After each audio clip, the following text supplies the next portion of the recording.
Magandang araw po, welcome po sa aking channel Love9 TV. Nandito po tayo ngayon sa Amuyong Alfonso, Cavite kung saan meron po tayong bagong video presentation. Isang residential farm property. May lot area po ito na 750 square meters. Ito po'y titulado, buhay po ang may-ari, kaya wala po kayong maging problema sa documentation o sa transfer ng title.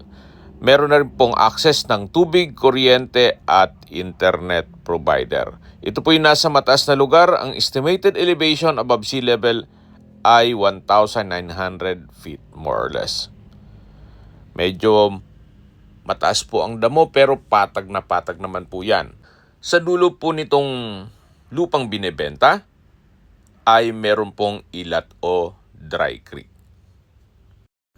Marami po kayong pwedeng i-project dito. Pwede pong gawing mini farm para sa inyong weekend farming o di kaya'y private resort para maging income generating.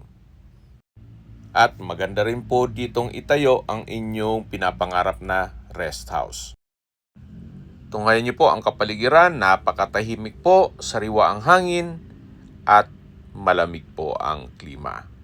Mula po Tagaytay, mga 35 minutes drive lang po. At kung manggagaling naman po ng Manila, 1 hour and 20 minutes ang travel time. Accessible din po ito ng public transportation. Napakalapit lang po sa highway.